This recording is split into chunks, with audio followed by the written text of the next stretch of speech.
I mean, there's so many wonderful conversations, but don't be so distracted that you don't take a look at the art that's up on the pillars out there. Ken Steinbach is so graciously installed that, so have a look and talk to him about it. It's just been a great thing. Now, also, I want to say something about the books. Okay, and this is where we really miss Ted Lewis, because he's our book guy, and I'm just filling in lamely for him.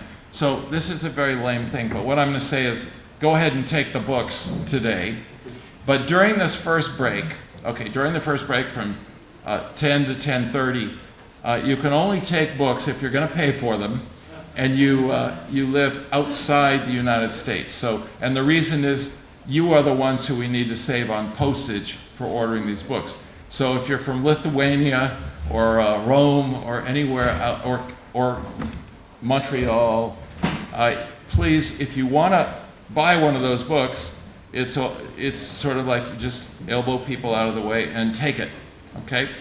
But take also an invoice, take it home with you, and then when you get home, figure out how to send payment to Wipfenstock, not to us, but send your payment for whatever you take. Send it to Wipfenstock Publishers. That's the simplest thing to do. So if we say during this first break, it's anybody outside of the United States, Canada included, you take it also. And then at lunchtime, and if there's a break this afternoon, I think maybe there is, but anyway, certainly at lunchtime, then it's free for all of us to take those books. And I really would like it if we could sell all these books so we don't have to pack them up and send them back to Oregon. So anyway, well, let me introduce Jason Hudson. He's the chair of our panel on technology and the preservation of nature. And Jason, you take it from here. You got 90 minutes. Let's have a little applause for Jason.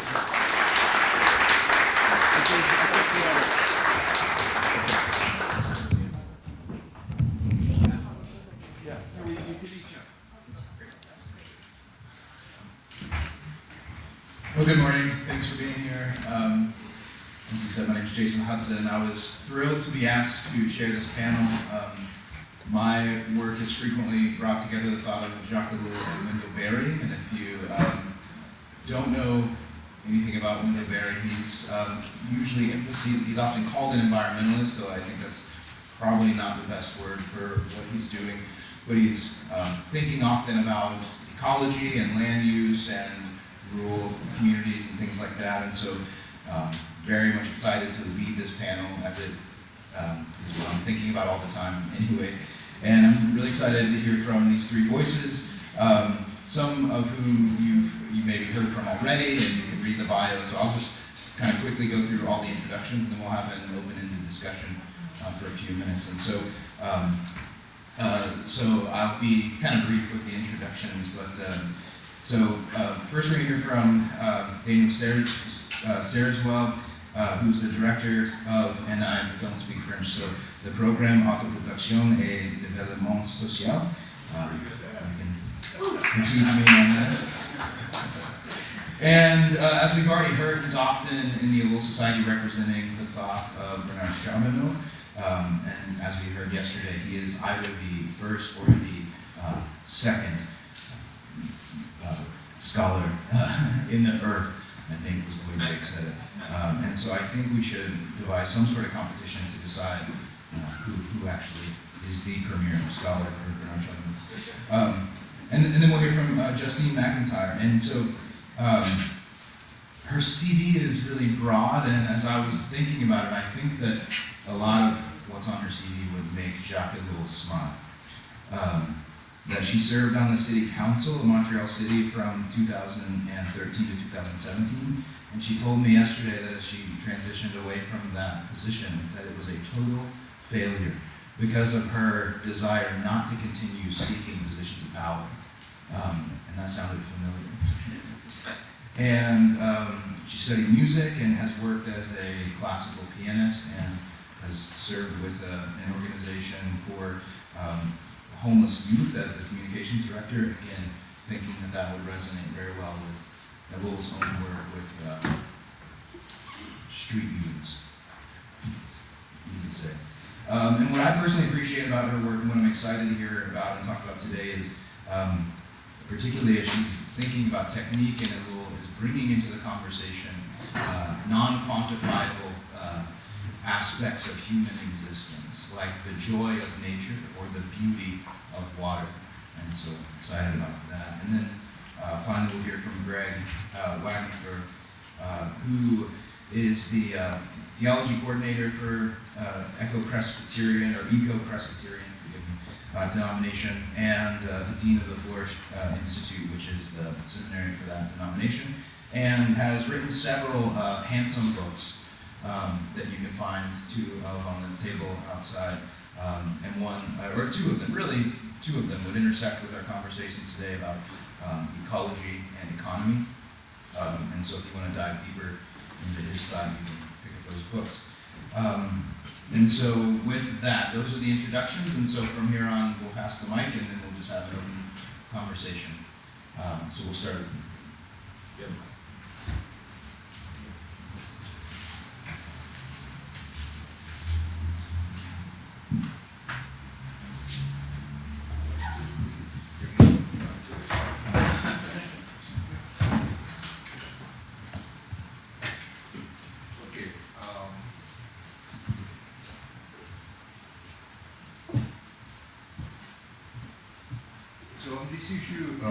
On this issue of technology and the preservation of nature,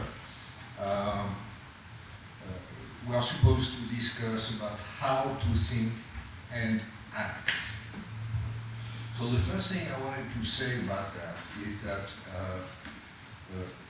that action and thought should not be separated. That there should be a unity between both. This has always been the concern of both Ellul and Charbonneau. Since their first personalist manifesto, which they wrote together in 1935,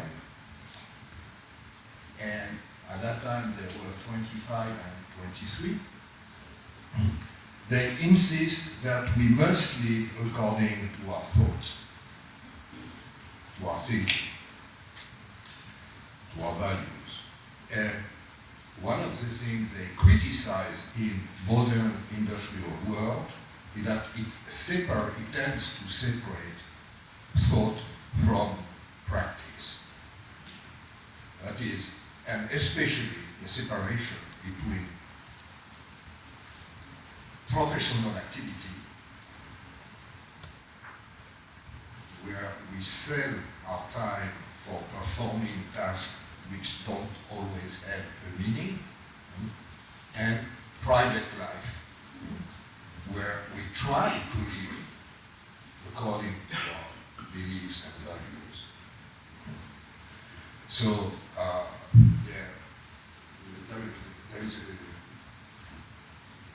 they have a sense of revolt, of rejection of a world which imposes on us this kind of separation, of divorce, which they think is a tragic condition. And they were very young when they experienced that, and that was a kind of red thread. We use this all along their lives. That thought should not be separated from practice. That and modern world tend to disincarnate thought. That was important for both that, and for example, they say that Jesus' teaching and action give the example of a complete unity. So that's Ellul's position, who was a believer, and Charbonneau was not a believer, but he often quotes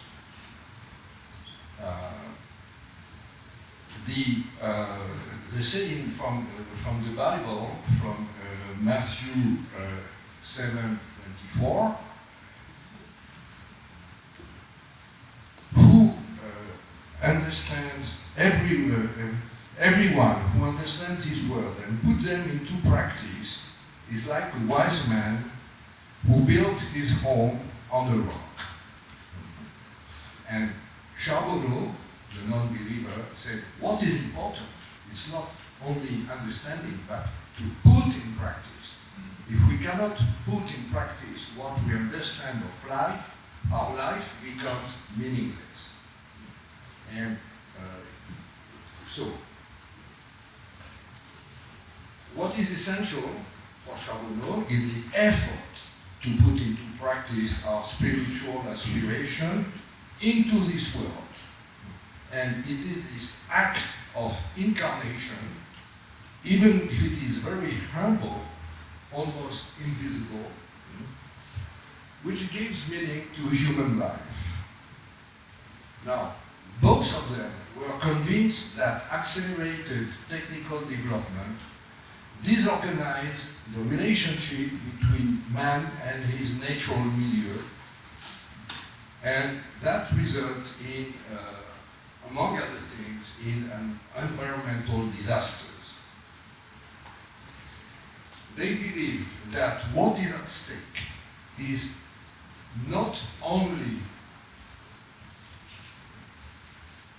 natural equilibrium or the preservation of the milieu, but what is at stake is not only nature, but also freedom. And what makes Charbonneau especially interesting in that respect is that he insists that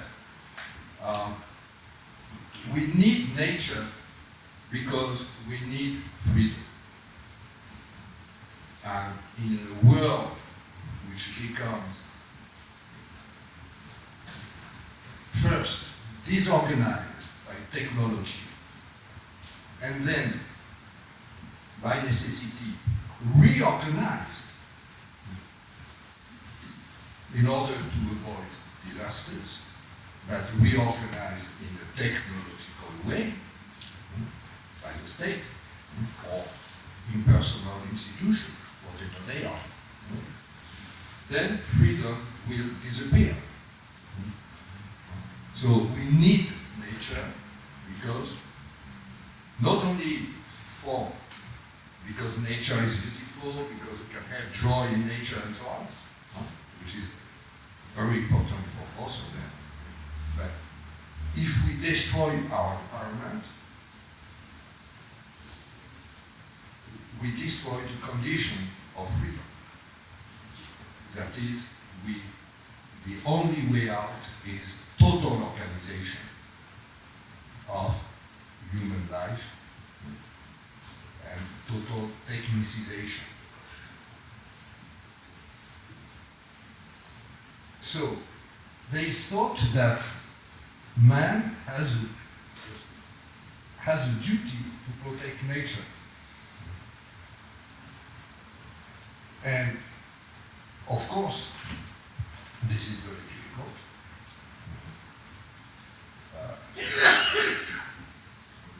You cannot stop the Titanic with a fly rod. And we have only fly rods. And the Titanic is getting more and more speed. Nevertheless, they always insisted that local action is important. That's where it starts.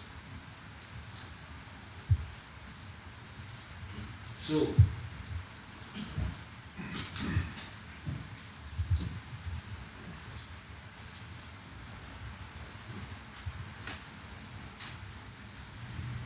they try to act separately. Each one is in own way. But they also act together. at least in one instance, when they started the local committee in Bordeaux for resisting the plans for managed by the state in a very centralized and authoritarian way for developing mass tourism on the Atlantic shore near Bordeaux. So the French state published in 1972 a blueprint, a very detailed blueprint actually. It was a schéma directeur, so it was something a bit compulsory for the development of the Aquitaine shore near Bordeaux, 250 kilometers of pristine beaches. And that result, the French government created an exceptional institution devoted to accelerating the process of mass touristical development and organizing. So it's very interesting to see that the man who was in charge of this mission was a former colonial administrator. And he used techniques developed in colonial administration for the authoritarian development of mass tourism. Now, should I continue? On this? It's been Okay, just a few. What do you think? Well, I just think we want to hear from everybody, you know, and this, Okay, so Charbonneau did a thorough. He had a training both in geography and history. In history. So he did a thorough studies of the blueprint, and then he showed the inconsistencies between the official goals of the state, who pretended that this policy was there for protecting nature, for respecting local culture and tradition and democracy. And he showed that the means were completely contradictory, because you cannot protect nature when you want to bring tens of thousands of people in, tourists in a very fragile environment, when you want to develop oversized structure, when you rely on centralized decision and authoritarian and ignorance of local specificities. So what was interesting is the way they did act, which was a bottom-up action. Bottom-up organization with organizing local debates with the population, publishing critical dissenting papers in local media, newspaper, TV, radio, creating then a federation of local groups, dissenting and resisting at the local level, and non-violent action. Okay, so that lasted 10 years, and it was like a fly rod. Nevertheless, they got some success, partial success, and that's it.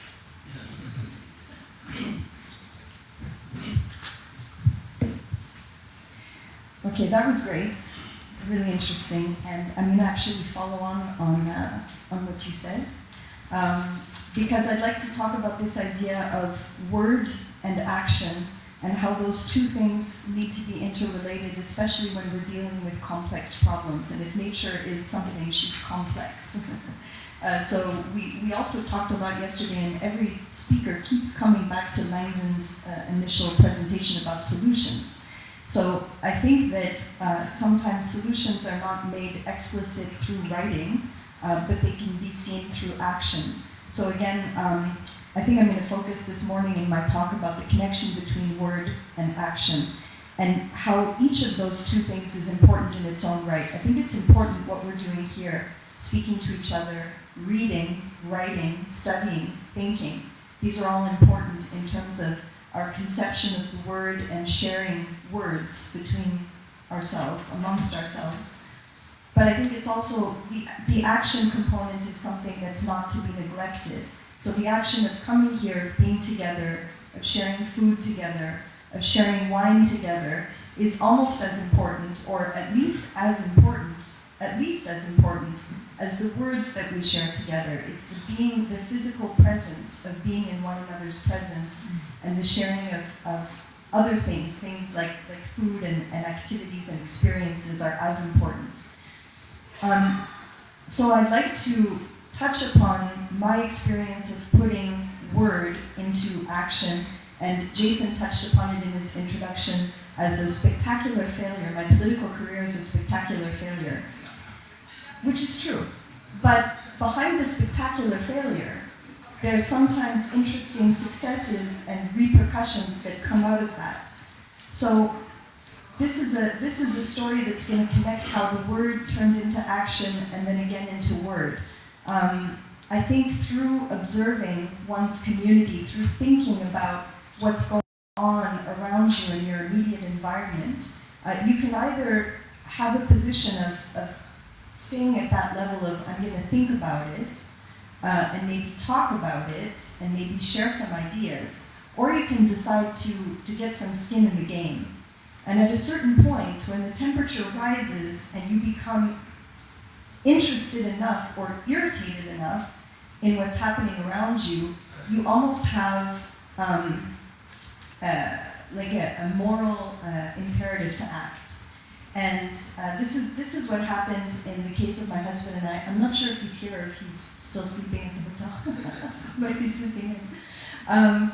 But we decided to run for a political position without any really any ambition of being elected. But we simply felt that we could not allow the people who were there to continue to act irresponsibly, not in favor of the environment, not in favor of the community, without any resistance. So we decided to put ourselves forward, and I told my employer at the time, you're going to see my face on a sign, but don't worry, I'm not going to get elected.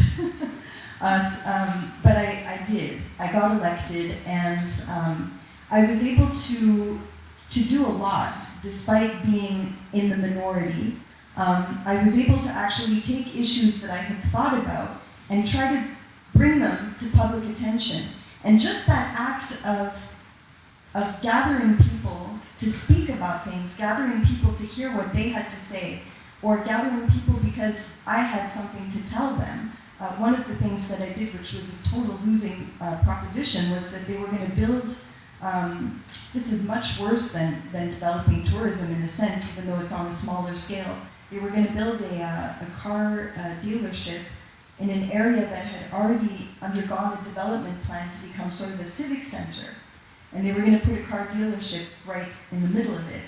And after spending money to develop this plan. So I knocked on all the doors of everybody in the neighborhood to let them know that there was going to be a car dealership and that they had to just go over to City Hall and to sign a register to be able to open up a process whereby we could defeat the project. And I didn't get enough signatures. And the project went through and the car dealership was built, and it's an eyesore and it's horrendous. But I acted according to my values and according to what I knew was the right thing to do for the community.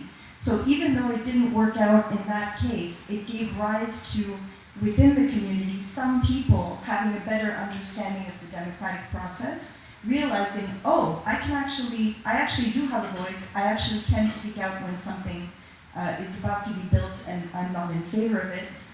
And some people becoming politically engaged. And there were other actions that I did that did work out well.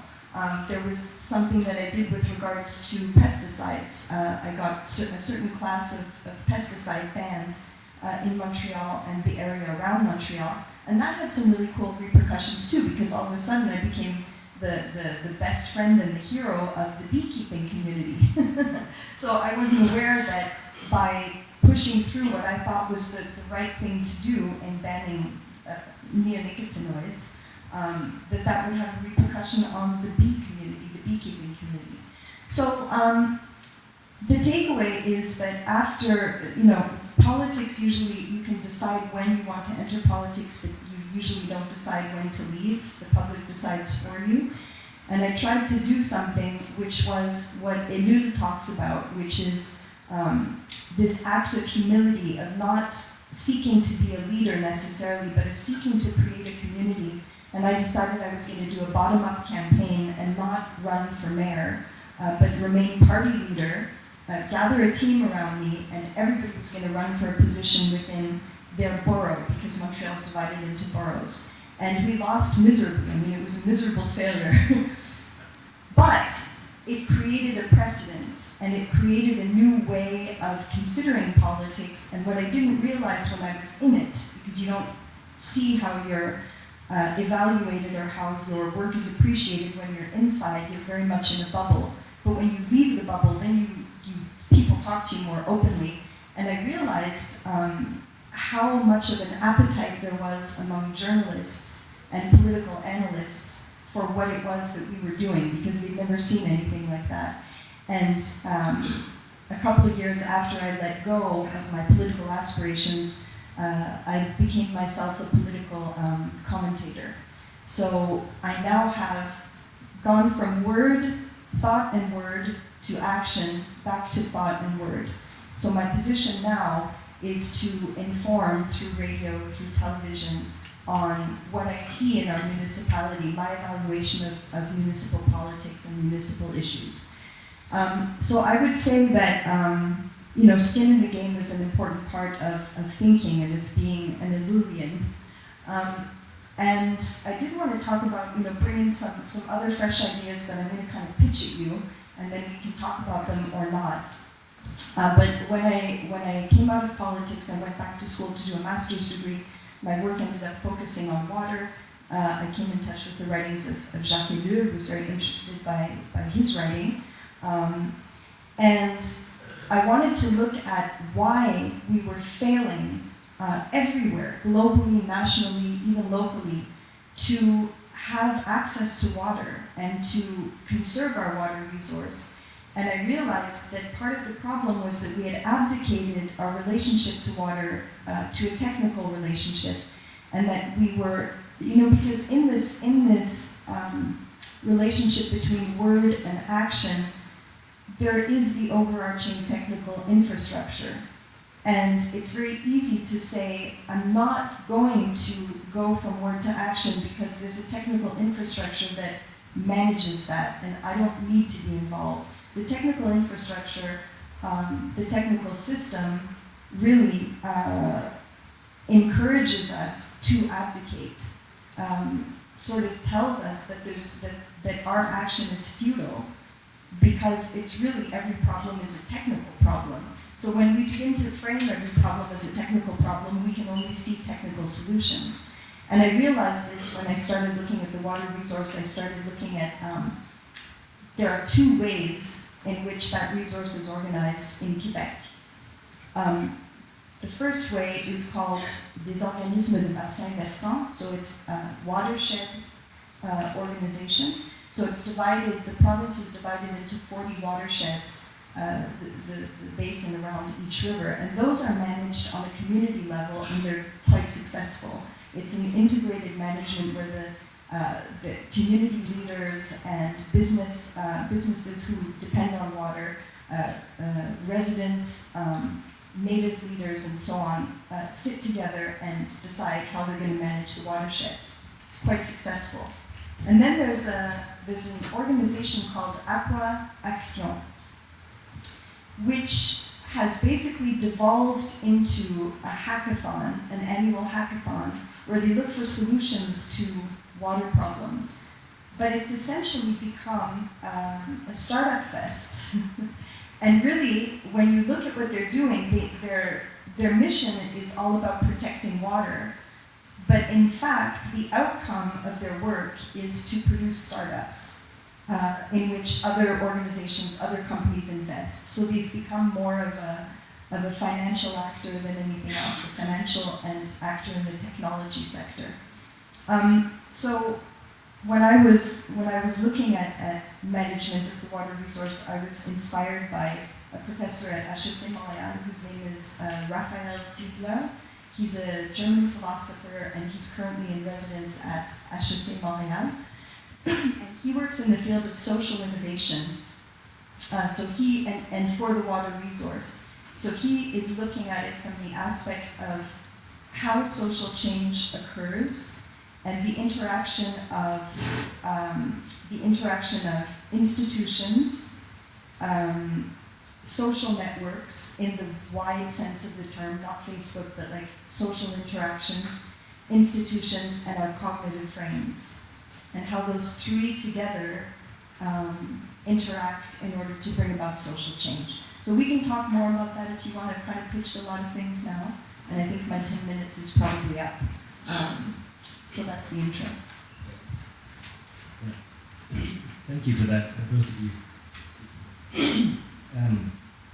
So I'm going to take it to a very broad civilizational level picture because I sort of study the big ideas, not in contrast to action. I think it becomes this dialectical process of investigating belief structures and making transformation by changing people's beliefs, which is, I think, where the heart of what Ellul gets at. So my study of Ellul focused mainly on the concept of the sacred and social construction of reality, the classic sociological concepts there.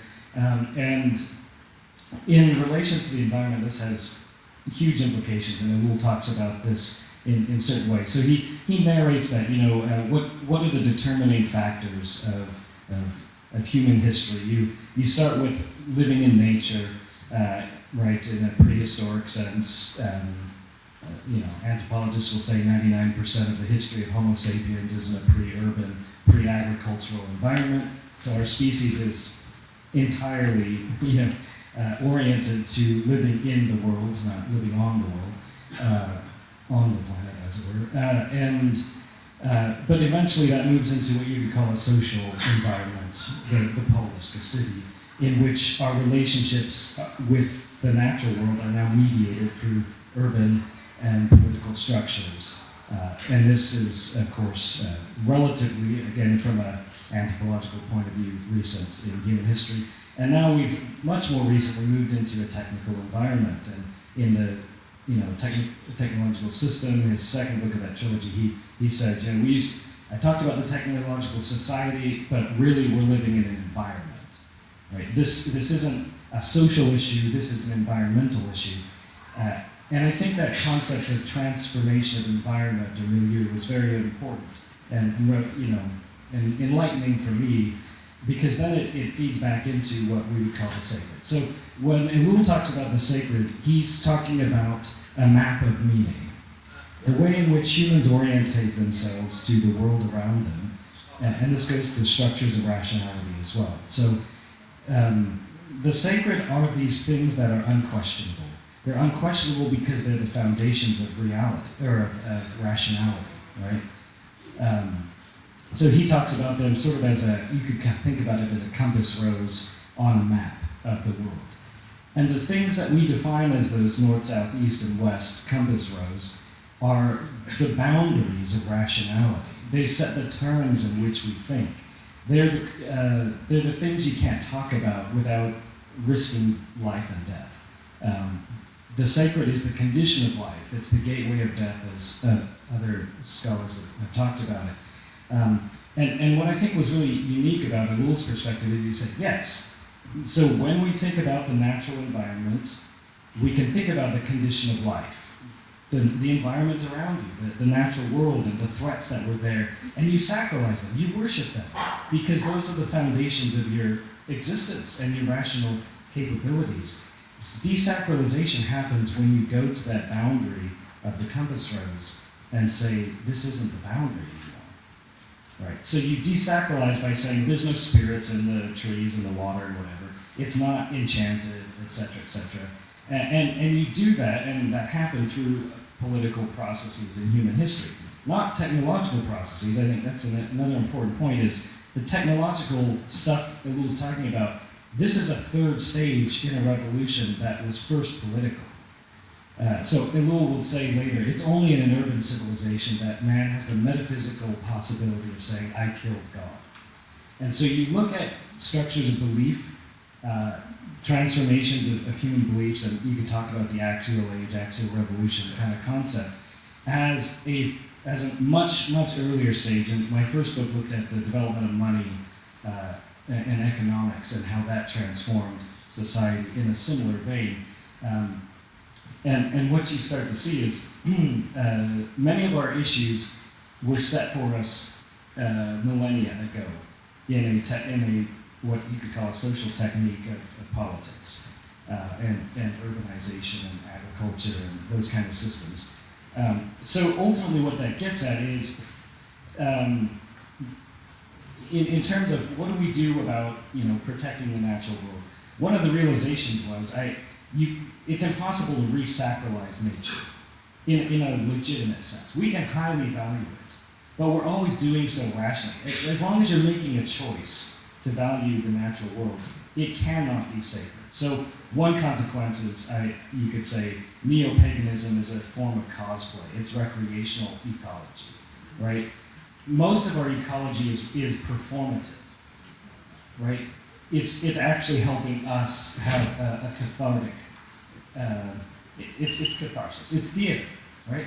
And that's not to denigrate theater. Theater has a place, but theater is cathartic. It's not real, and that's the point of theater. And if you get with that, and you go back to, say, in the polis, where the theater was developed, you can see that while the theater can be critical of politics, Antigone, Sophocles' Antigone is a great play about critique of the polis, at the same time the entire purpose of the play is to integrate people into the polis. By giving them that safety valve kind of mechanism for organized critique that is disempowered by the fact that it's now personalized and you have a personal spiritual experience.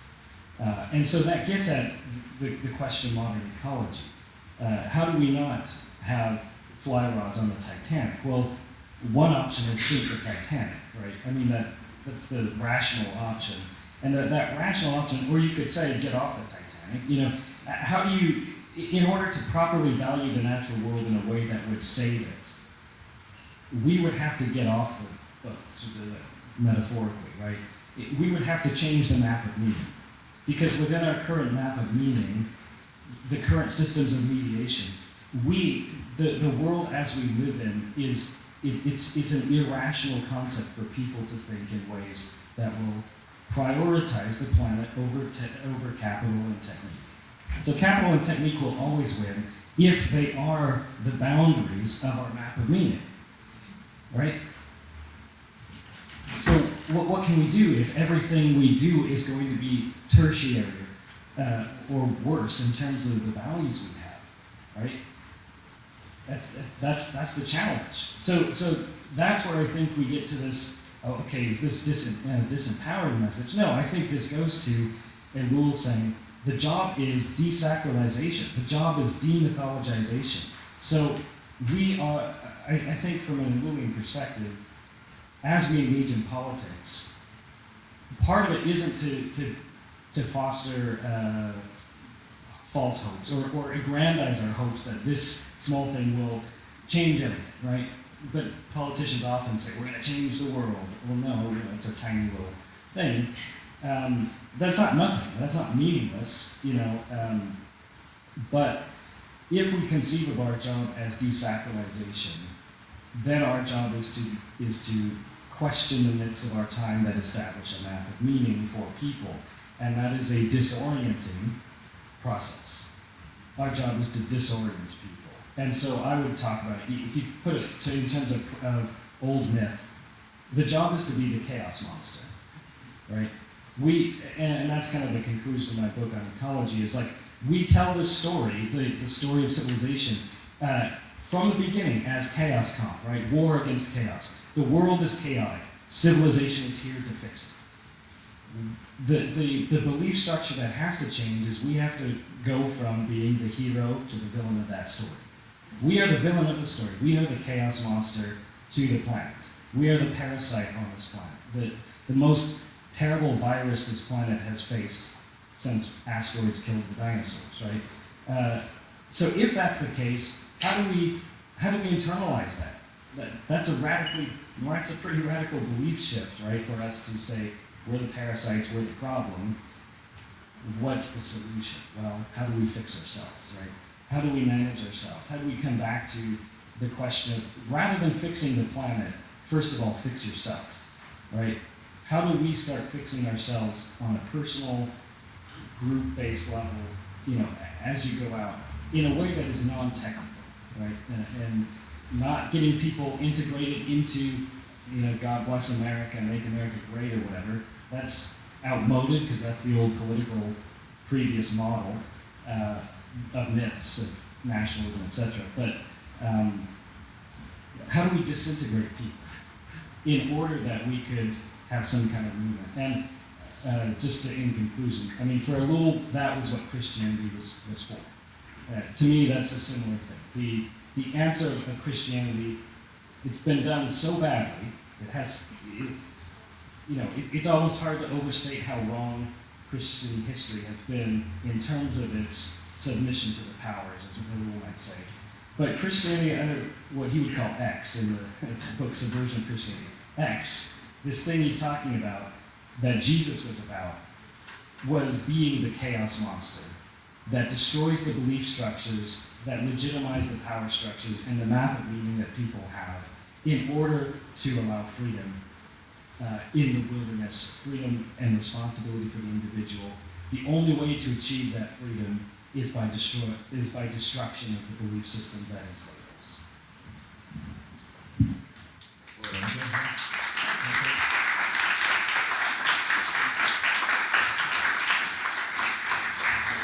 So hopefully some thought-provoking conversation there. And if I could maybe start the open-ended conversation by, I want to pick up with the idea that we can see a problem, right? We can see ecological desecration, we can see climate change, we can talk about it in a lot of different ways.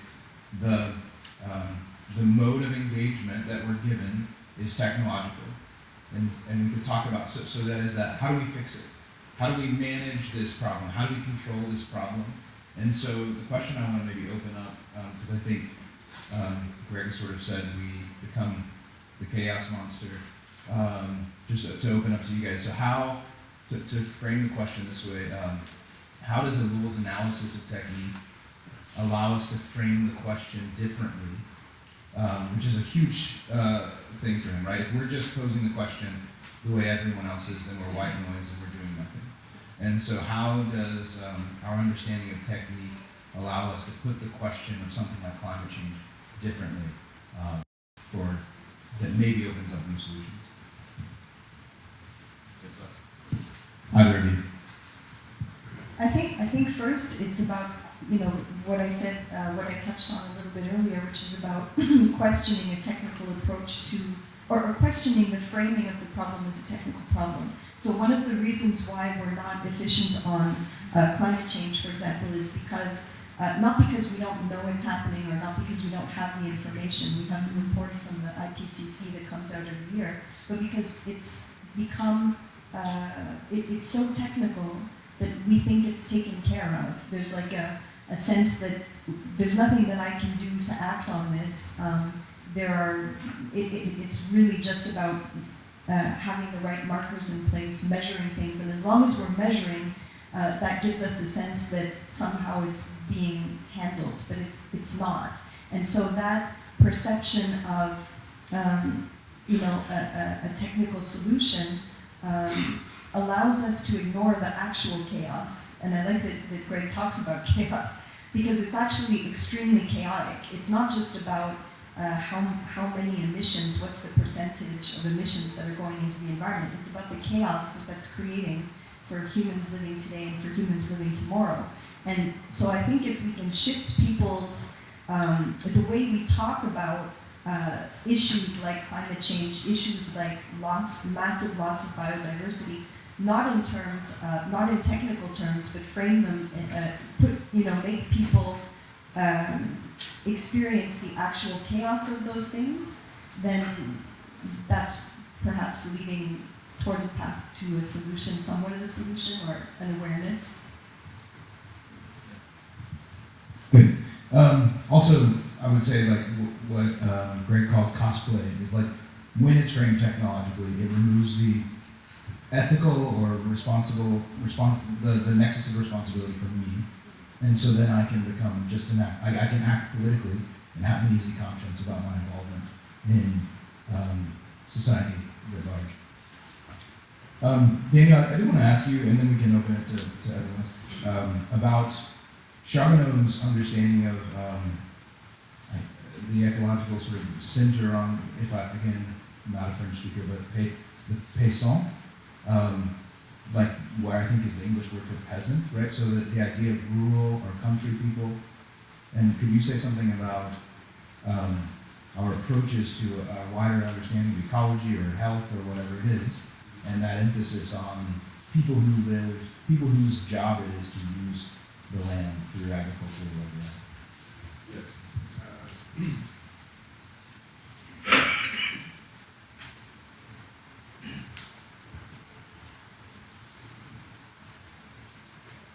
And if I could just, so while you're looking, just to further reframe the question away from maybe technological solutions and to get more down to the ground where people live. Yeah. First thing is that Charbonneau were worried by the fact that very soon the movement of criticism and reaction to the over-technicization and industrialization of the world took the name of a science. And so that, he thought that was a very important problem. We talk about the ecological movement. So here there is a deep ambiguity. So the question is, who is going to have the last word? And that brings us to his book, Ultima Ratio, the ultimate rationality. We are in a predicament where everything pushes in that direction. So he says, okay, the environmental movement has been started by non-conformists, by anarchists, but they picked a name, and that is the name of a science for defining their goals. And that's something by itself which is extraordinary.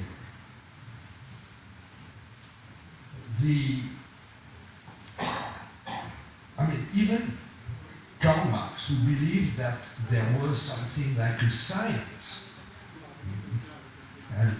of social change, that there could be something like a scientific socialism, he picked an ethical, moral imperative for describing his movement, communism. Let's share. So, in that way, it was very traditional. But the ecologists, they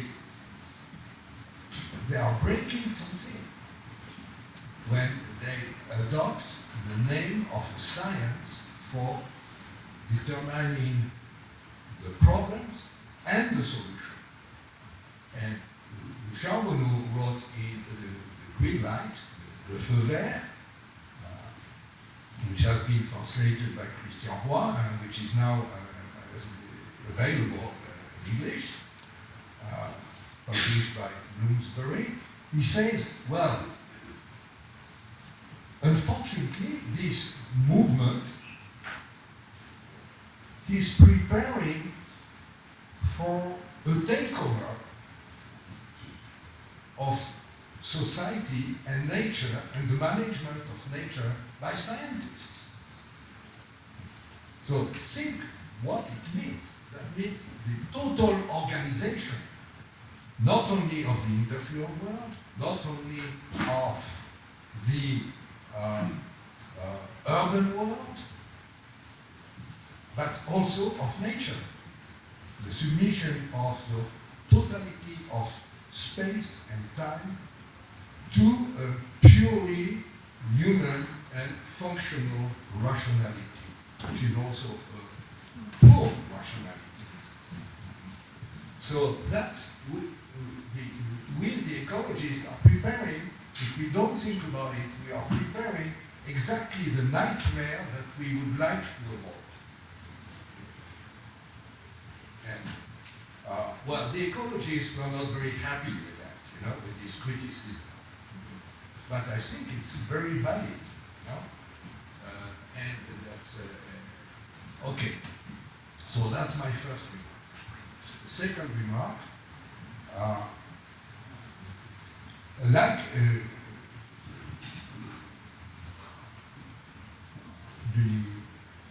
like Ellul in a way, but in a non-Christian way, Charbonneau said that we must restrict our greed for power. We must learn how to limit ourselves. And so far, the way we exerted the power, our power upon nature, was limited by the limitation of our means. In a way, nature was stronger. Well, this is no longer completely true. There are many areas where we have the possibilities of disrupting basic natural structures. As he writes, we can erase some mountains. We have done it. And this is a new predicament. So we must limit ourselves. And he said, and we have to do it freely. We have to choose this self-limitation. And said, now we are in a position where we must pass, he used a biblical image, the covenant with nature, a kind of contract. Of course, nature is new. All the responsibility is on our side. He said of such, so it should be, he used the French word alliance, which you translate, which is a biblical word, covenant. And he says of this covenant, we may have some examples from agriculture. He doesn't say that this is the only example, but he says we can still see it, the result of such a covenant, when we look at some places in the world, especially Western Europe, some places in Asia, in Africa, where a peasant civilization developed. In fact, it did not develop really in America. There has been, for a while, a kind of peasant culture in the States, but it lasted only 150 years, which is very short. And most of peasant farming has been overcome by industrialization. Charbonneau has many points in common with Wendelbury. Actually, I wrote a paper comparing Berry and Charbonneau. They have very common ideas about. So he says, peasant agriculture not only creates food for consumption, but it creates landscape. It creates a world. It's also a tool for carefully managing water, for stabilizing land, and so on. So for providing also a stable population, which could be grounded somewhere, and which would have the experience of the necessities of nature, of the soil, and of natural life. So he thought that the destruction by industrial farming of peasant agriculture in Europe and elsewhere is a tragedy. Because there we had an example of a more balanced relationship. Now, for example, yesterday you mentioned, I think yes, you did mention Rousseau. Now, when Rousseau opposed nature to the urban civilization, well, it was not real nature. When Rousseau, he would go on endless walks, sometimes for weeks, but it was in the countryside. It was not in pure nature, It was in an environment where there was a farm every half a kilometer. There were people everywhere, working in the fields, So it was the opposite of pure nature. In Europe, pure nature doesn't exist, except on the very top of mountains, or on the shorelines. Everything else has been transformed, modeled by human activity over thousands of years. So the experience of beauty in nature in Europe is the experience of beauty in the countryside. In a world which has been modeled and artfully managed by human activity. And for most of the paintings produced by the Europeans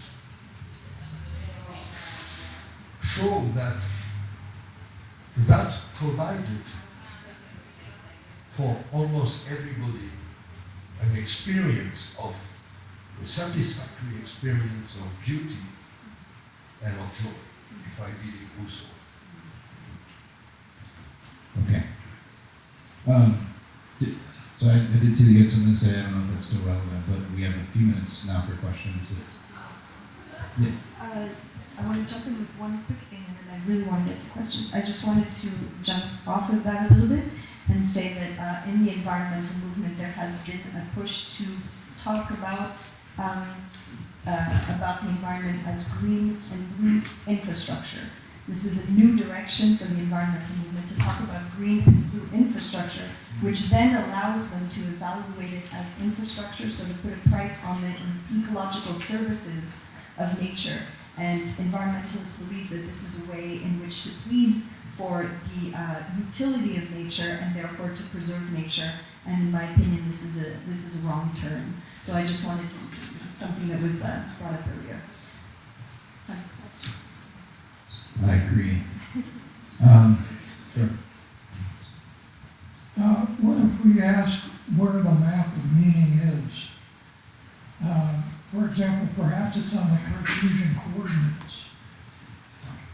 What if we ask, what do we understand nature to mean? I'm interested, for instance, in artificial intelligence, as if we knew what intelligence was, and then we could go wondering about whether artificial intelligence is problematic. What if we, for instance, as Whitehead would do, ask us, what is the basis of nature? Whitehead says actual entities, and these are the smallest things that you can think of. And they have mental poles and physical poles, each one. So, why does the electron leave the orbit? It wants to. And so we suppose, for instance, that here are just collections of independent subjects and objects and bodies and so forth. What if, for instance, the objects of technique are another form of the life world? For instance, if everything's composed of an actual entity and there's a mental pole and a physical side to it, in other words, one perhaps needs to rethink how one thinks about nature. Whitehead's famous student, Charles Hartshorne, decided to become an ornithologist. And then he wrote a book called Born to Sing. And he realized that some birds improvise and other birds do not. In other words, if we completely look at nature as if we really don't know what the hell it is, that might be a good start. Can I make a comment about birdsong, but then I want to hear Greg on this one. I absolutely want to hear you on this one. There was a study that came out recently on birdsong, and it took place over years, and they were trying to figure out why birds sing at sunrise. What is it that triggers birds to begin singing? And the best thing that the scientists and technicists could come up with, the people who are really serious students of ornithology, was that it's joy. That the sun comes up and the birds are like, wow, the sun is up, this is amazing. And their song is simply an expression of joy, which I thought was phenomenal. Yeah, that's cool. I like that. I think what I find challenging is science is myth, right? In the sense that it's not unreal, but what we're doing with it socially is trying to map meaning and construct an orderly. Just for example, scientists capitalize the word universe. Why do they capitalize it? Why are they trying to personify? And why do we even have a concept of universe? It's a completely irrational concept. There is no such thing as the universe. There's no such thing as nature. There is no system. That's the point, right? It's like there's no managed system. There's a bird. There's each individual thing lives its own life. It lives freely. The part of the problem is we keep trying to imagine and create these gods, personified or not, of nature, universe, science, whatever. We're trying to come up with some organizational strategy, some great formula that's an oversimplification, right? Because, put another way, human rationality is a way of simplification. And that is an inherent violence that we do by our process of thinking. And so in one sense, I think part of what we have to understand in terms of self-management is a dethroning of rationality and transforming the way in which we understand what rationality is. If we can see rationality as a human way of living, as a very human way of doing things, that we need gods, that we need rational organizational principles, we can stop imposing those on infinitely complex others that necessarily simplify them, right? So whether it was, ancient pagans, whether it was the Greek poets, or whether it was us today, our religious mindset engages us in a process of transforming complexity into simple so that we can manage and control it and feel like we are masters of our domain. That to me is the concept that has to die. And that again is the hard thing, is to say how do we get people to dethrone rationality and just say rationality is human, it's not objective. Easy enough. Some of these questions may have been addressed already, or this particular question. I'm wondering if, excuse me, if there has been a scholarly analysis of globalism. There seems to be some overlap in the globalist agenda and some of the, for example, the tenet that the natural environment is to be honored. The globalists, I think, as another aspect of their agenda is population reduction. And apparently back in 2011, Bill Gates said that we can solve the problem of global warming through mandatory vaccinations, which have the effect of reducing population. There were experiments that were done on vaccines in Africa, and they were designed to reduce population. And there is some evidence that the COVID vaccine is having that effect. So I'm just wondering if at some point there might be a scholarly analysis or response to globalism. Quite possibly. I reject the idea that vaccination is used to reduce population. I think that's inaccurate. However, I will address your question about population control because it's something that was experimented in China. They realized that they were reaching the limits of a controllable size of population, but they've since then, of course, reverted. And I don't think that any other country is ready to embark on that experiment. However, what we are facing, should we continue in the direction in which it appears that we're continuing, is catastrophic population decline.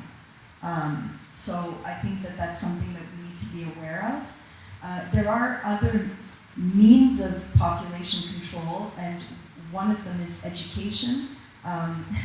Ironically, the more it is demonstrated that the more a population is educated, and specifically the more women are achieve a level of university education, the smaller family size is. So there's a direct correlation between education and family size. So that's something, and that's, I would say, in a positive way, because there's an understanding of sort of balancing family needs with other ambitions, perhaps. But I don't think that population control is something that is that I'm ready to discuss in any kind of a serious way as a proposed solution. Although, as I said, I think catastrophic population decline is potentially in our future. Yeah, it's a huge topic that would probably be, maybe better as a side conversation. And I do think, just to add my 2 cents, the mode of being in the world dramatically changes the Earth's capacity for the number of humans. And I think the Earth is incredibly fecund and has the capacity to support life, but not in a technological mode of being that's completely extracted. And I think something like regenerative agriculture is a good sign that human use of the land can increase the fertility. In the back? Oh, whoever has that? Great subject. So, an enormous thanks to the three of you for these reflections. I just will try to give some sort of resonances on what you were saying. Try to read in the order I was hearing. So first of all, Justine, thank you so much. You just got the honorary citizenship of Venice, which is my city. I think you gave us an important focus point when you talk about your failures and everything. I think that as Ellul also invites to do it is important to check out where things are happening, but also where things are not happening. And I think you just got the core of the ethics of non-power by saying what you were witnessing to us. So where things are not happening in the technical values and technical performance, I think there is the challenge for us. First of all, and all of this is very linked, I think, also to what Greg said, as you were talking about deconstructing desacralizing and so on. I just would add decolonizing our imaginaries, which is to achieve this part of deconstruction, which is really important, and which is, I think, the job of water, to use a symbol. Gutta cavat lapidem, we say in Latin, the drop breaks the rocks, and I think that this is really the challenge we have. It seems to be weak, it seems to be a bit too much grassroots, what we do, a bit too much local, but this is, I think, the only way. We were talking about yesterday about caring, about restorative justice and so on, and I think this is really the path. But then, just to reach one more, Jacques and Daniel, bien sûr, I think that for me there is a ethical and theological challenge which is still on, which is the fact that nevertheless, and you keeps on saying and writing, finally the promise of God will be achieved in a city. So the New Jerusalem is the place where God will inhabit, the Bible says, and not just forest or a garden. So the one reflection that you made, Emma, thank you so much, you made me start again, is this paradox through which Ellul himself, working on Apocalypse, he says, okay, la grande ville, as we are in, but if at the beginning it was a garden, at the end, in the achievement of the promise, we will be a city. So this is, I think, an enormous challenge, both of symbols and ethics and everything that we develop. Cultivate. Thank you. I'd have lots to say, but we could keep In the back, he's had his hand up. Oh, sorry, there's people are also getting me to the side, so I think Dr. Gill was next, and I'm Oh, a you're pinball track. machine over here. I'll try to keep it short. You know, I just want to raise the question of theology and Christianity because, you know, this is one of the things as a lifelong Christian I'm most upset about is that the Christian church does not address this challenge in a much more direct way. Now I grew up in a very Bible-centered family where we read the Bible every night. You know, as a family, I learned how to read by reading in my family, even when I was a little kid. And what I read, and what my parents pointed out to me was that God created this world, and we always look at this not as just independent nature, but this is God's creation. It's not ours. But when God created the world, He created things that were good for food, so there's an instrumental purpose here, but also pleasing to the eye. There's that intrinsic aesthetic value that you talk about so much.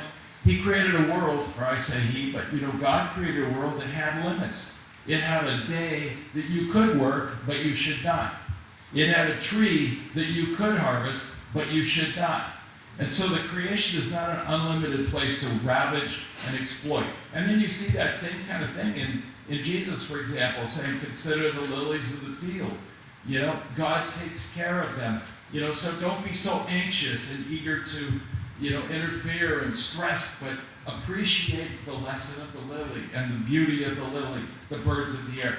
Do you see any hope at all? Because I'm so depressed after teaching in a seminary and seeing that these kinds of things are overlooked, it seems like, and therefore by our pastors and priests, they tend to be overlooked. Anyway, that's my Christian pitch. Well, I think that what that really gets to is this is why Ellul thought X was in the revelation had to be it. Because the deconstruction and the positioning of ourselves has to become, we are one of the creatures. We are not the system builders. We are not the ones who create the universe out of our mind. for us to be properly in the mode of creature, there has to be revelation. There has to be some other way in which we will gain access to a system of meaning apart from the social construction of reality, which is a dead end and is guaranteed. I mean, and this is why it sounds so hopeless and why Ellul would be hopeful about Christianity is the hopelessness is we cannot engineer our way out of ourselves. We cannot fix the problems we create because it's completely against the rational capacity of our mind to do so. Because we master small things that have immense unforeseeable consequences. Right? We start a tidal wave with a drop of water. We can't stop it. So we have to stop ourselves, but that doesn't mean the tidal wave can't be stopped. We just can't do it. David, there's a scripture that I wish I would have looked up, where God is essentially saying, like, I will give the land rest. You didn't, so you will be exiled from the land, and it will once again thrive. And so I think Michael said yesterday something about being hopeful but not optimistic. And I would say that's the place for hope, is that it is God's creation. God will care for it, even if it means exile for us parasites, to use Greg's term. And then I had a chance to work with Greg on an ecology class at this seminary, and I found that incredibly hopeful because there were urban people who are preparing to be pastors. Some were urban, some were country. There were different perspectives, but none of them saw this as irrelevant to their Christian faith. That was hopeful. Hi, thank you.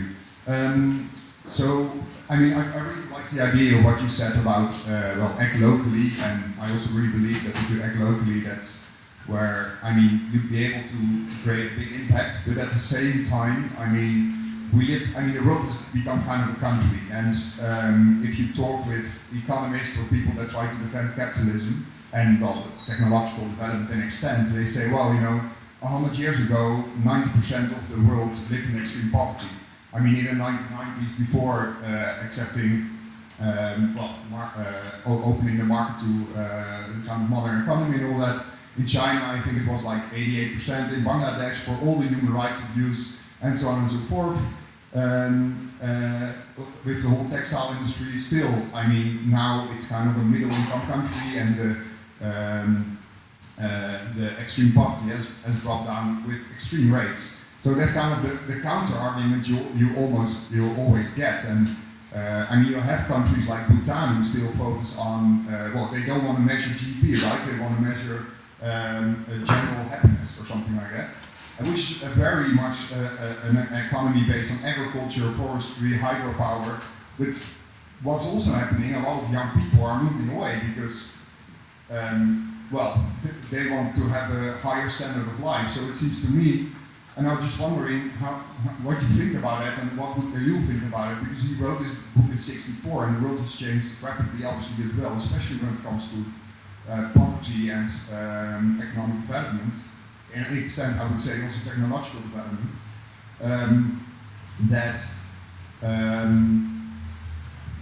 let me get my thoughts straight, I'm sorry.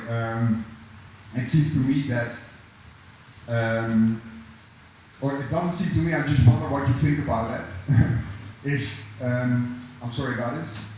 So, the world has changed, right? I mean, these people in Bhutan, they choose somehow, the young people, okay, we go to other Asian countries because there's more economic opportunities for us there, despite, kind of a country that, I mean, I don't know anything about Bhutan, that's what I read. It seems that the idea is a bit different there. That at the end of the day, what's more important for, I guess, most people in the world is economic security instead of, and only then thinking about, okay, how could we save nature, how could we save ourselves, how could we step out of the technological development? Because, I mean, we're sitting here on top of the pyramid, thinking about, okay, I mean, all the technological development that's brought us here. Now it's time to kind of see how we can act in such a way that we can step out of it and live a world where we are not so influenced by it anymore. But at the same time, I think a capitalist or anything that would defend our current economic model would say, but this is what brought us here as well. So I was just wondering, what were your thoughts on that? Thank you. I would start with saying I call it the myth of civilization, that anthropologists have studied that say, it's because this has been the narrative that the people at the top have always given, from Caesar and others, that people want to move to these cities. We're going to build these, ambassadorial cities and show off our civilization. All of the peoples will come to us, and it'll be great, and they'll integrate into us. And we love integration. I'll get a little political here. We love to celebrate diversity because we're leading these captives in train, right? When we celebrate diversity, we are celebrating our captivity of people groups and their integration into us and our way of life and things like that. So while people might say be distracted by shiny objects, the issue is, I think the issue with economics is this. You can define poverty, and it's very tricky the way we do it, right? You can define poverty in terms of absolute access to certain types of goods and services, or you can define it in terms of social power. So the trade-off we do in economics is you sell your social power to join this global marketplace where you are nothing and never will be unless you're Elon Musk or Zuckerberg or one of these people. You will have zero power to impact the environment in which you live, but you will get all the shiny stuff. That's the trade. And maybe people will take that trade for various reasons in their own story, but if we are sitting at the top of the pyramid, I think we have to say, this is an incredibly colonial system, and I think true ecology can only come from people who are, I would say, you can't save something you don't want to live in, right? We're not going to save the planet if we're not living with it and in it. We can't live on it and try to save what we're living on and build on top of it. And so people in Bhutan, maybe, I can't speak for them, but there is plenty of anthropological evidence that the urban civilizations of early Han China, for example, some have argued that the Great Wall was built to keep people in and not out. That agriculture has always existed as a slave mechanism. That the wonderful pastures and countryside that Rousseau walked through was, of course, the fruit of a caste system in which none of those people were free. And it was extracted resources everywhere going to the landlord of the manor in those areas. And so, sure, shiny stuff at the cost of your freedom. That's what we're talking about, and that's what economists are justifying by saying access to the local, to the global economy. But I think that is the trade of freedom for shinies. Yeah, so just probably time for 2 questions. We got 2 more questions here. Yeah, thank you.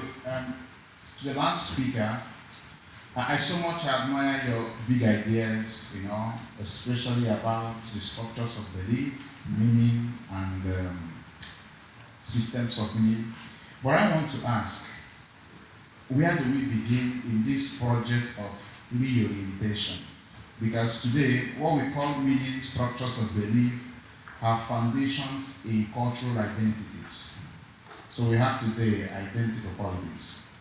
For instance, what we could take as a universal question, what does it mean to be human, has been reduced to mental, cultural constructs. So what is a taboo in the north of the equator can be a law in the south of the equator. So where do we begin on the ethical level to begin to look at, if we are going to reorient on the concept of meaning, structures of belief, where do we begin? How did Ellul talk about this? Is there a possibility of a universal application or applicability? For the rest of the 2 speakers, the French social theorist Alexis de Tocqueville, said long ago that we are right at a point when pantheism will become the religion of democracy.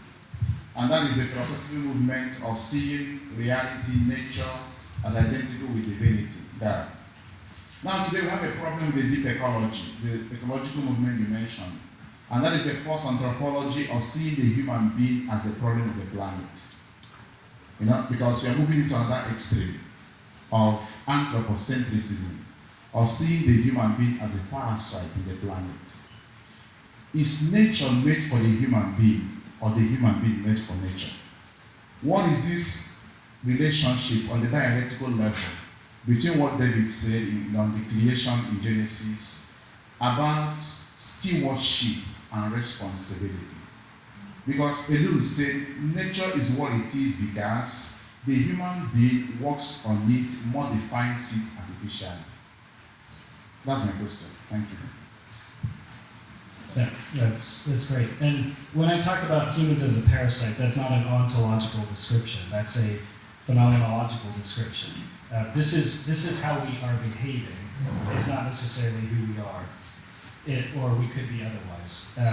So I put it that way. What do we do ethically? I think, as we talked about acting locally, I think it has to be local, and it has to be working with people groups. And I think re-diversifying our planet is a key component of this, and working not to have a globalist empire celebrate the diversity that it owns. I think it's local diversities being developed in healthy ways by working with those local communities. And I think, again, that's a place where me as a Christian, as a pastor, as a training pastor, is one of those institutional forms by which our whole goal is to retrain people's beliefs and patterns of rationality. And can that have that can have a massive impact in local spaces. You cannot use technique to multiply that impact and delocalize it. Put another way, you don't have a megachurch pastor changing the world. You have a lot of unknown people doing little things, and those little things are vastly important. So that's it. Ellul does speak about man as an artificer, and man acting and expressing our humanity through acting on the environment. And then we've had this conversation about in the Bible, nature is not nature, its own thing. Nature is creation of God. But I think that even in reading, and I'm not a pastor, but I think so my knowledge of the Bible is a bit shaky compared to you guys. But I think biblically, or at least in my interpretation, I don't believe that nature was created for man, nor was man created for nature. They're not created one for the other, but they're both creations of, and so they exist together. And that's where the notion of stewardship, that I'm so glad that you brought that up, that's where the notion of stewardship comes in, because to me that is the strongest Christian argument for the respect of nature and the conservation of nature, is the notion that man has been created in this environment, which is also God's creation, and man therefore has a responsibility for stewardship, for maintaining that environment in the state in which it was given to him. Not to act on it rapaciously and to reduce it and to destroy it, but to make sure that it is also regenerated, because our own regeneration depends on it. I mean, to me, that's this is something that should be, put forward as a strong argument for environmentalism. We are sorry. I think we'll have to save it. 30 seconds. You talked about sacredness of nature. In Hebrew thinking, to become sacred is to have a voice. What is the voice of nature to us? That's a good question. We will ponder. Some rivers have actually been given now a statute under the law, so they have been accorded an identity. And this means that they actually have, and I'm trying to remember where, there's one in Canada for sure, and there's one in South America that was the first one. And this means that because they have a statute under the law, whenever there's anything any action that's going to be taken that will affect the river has a voice. In other words, there's somebody who speaks on behalf of the rights of the river. So there's a legal framework for according a voice to natural elements. But apart from that, I mean, I think it's just simply a question of us being attentive to, because I believe nature has a voice, but it doesn't have the the word to express its voice. It expresses itself in That's other very ways. That's very good. Now we just need someone to speak for the trees. And that's a dumb joke that I only know. The wind. It was a reference to the Lorax, but I think it's copyright time.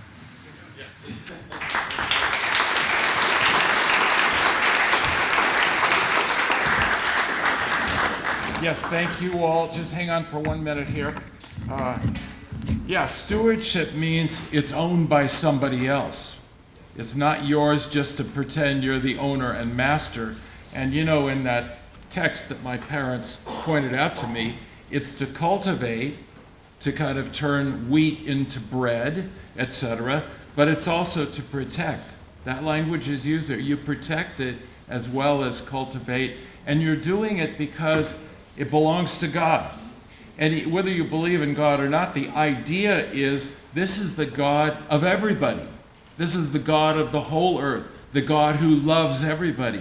And so to be a steward on behalf of that God is not to be on behalf of a tribal God, a technological God. So there's this powerful theological frame of reference that's a different narrative than the one of technique that we've been talking about. And I just love how, Justine, you brought us this perspective, but all of them, and the practical ideas from the Aquitaine, the coast, and then from Montreal, but the idea we got to change our head, you know, as well as our lifestyle. This is a beautiful thing. And I'm hoping that we produce a book out of this conference. I have pretty good confidence that we will. And I'm hoping we'll have a chapter from each of these panel discussions. It'll be a tough job to put it together, but kind of a quadrilogue, you might say, not a dialogue here. And so to get these best insights into a chapter, and then the contributions that many of you have made too, this is going to be a fantastic chapter. Anyway, we have one more at the conclusion this afternoon on artificial intelligence and the future of human agency. What are we going to do when these machines are trying to tell us what to do? Okay, let me just remind you, if you live outside the United States, you're free to take any of those books as long as you take one of the invoices and then you send the money to Whippenstock and pay for it. Then at noon, anybody can take whatever's left over, and I'm saying please do and buy it. Send your money to Whippenstock so I don't have to ship it home. We also have just a little bit of our Zinfandel, etc. We're going to put it on the tables. This is the hour to begin enjoying what I say as a Christian, our Lord's favorite beverage. So thank you all. And I am going to show after we go into our three sections after our break. And down here, we're going to show the videos of Frédéric Rognon and Patrick Chastanet. They both took 40 minutes on the Zoom thing that I taped, so there's not going to be much time for discussion. I actually would encourage you to go to the other sessions because these things will be posted on our website. But if you want to stay here and watch Rognon in English and Chastanet speaking in French, you know, we need to have somebody in here.